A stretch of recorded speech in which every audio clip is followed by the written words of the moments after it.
From the very first time all the way to today, it's been several years, every time I cross that wall, every time I cross the sign, I see the exact same thing.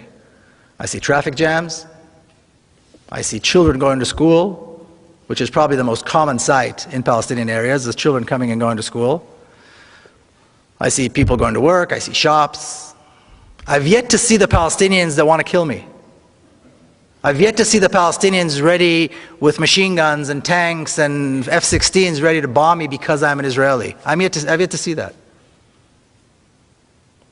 And I know that many other Israelis who do this haven't seen it either. And with time, I began to realize this sign has nothing to do with security. The wall has nothing to do with security. The massive armed Israeli forces along the road have nothing to do with security. The terrorizing and harassment that Palestinian Israelis go through when they go through Tel Aviv airport, the humiliating process that they have to go through, they have to endure every time they decide to leave and go overseas, has nothing to do with security.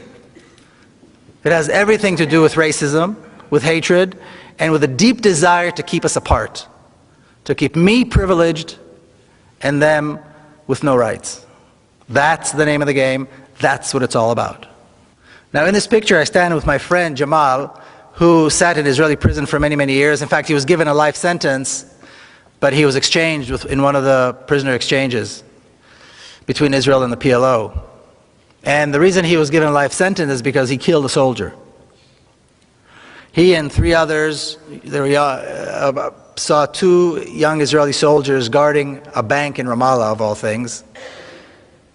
And soldiers are usually fully armed, of course. And they approached them and they stabbed them to death with a knife. And for that they were later on, beaten, tortured, and arrested and given life sentences. But when I see the picture of the 2 of us standing side by side, I have to wonder which one of us is really the terrorist. Because according to this, it's certainly not him. I, on the other hand, served in the Israeli army, an army of occupation, an army of oppression, an army whose sole purpose is to make sure that he does not have a state, he does not have rights, and he dare not resist. So yes, my army has uniforms and commanders and generals, but which one of us is really the terrorist? I'll give you one example. Almost exactly 4 years ago, as Israel began its attack on Gaza, September the 27th, 2008, at 11:25 in the morning. What I refer to as the most shameful day in the Jewish history. The most shameful day in the history of the Jewish people. Israel began carpet bombing Gaza, and on the first day of what was to be a 21-day attack, they dropped 100 tons of bombs. Okay, a 1-ton bomb will decimate an entire city block. Gaza is one of the most densely populated places in the world. 800,000 children live in Gaza.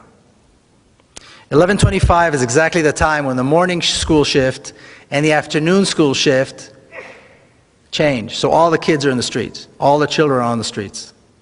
That was the moment decided by the decision makers in Israel to begin the attack. This was the first day of a 21-day slaughter that had absolutely no justification. If that's not terrorism, I don't know what is.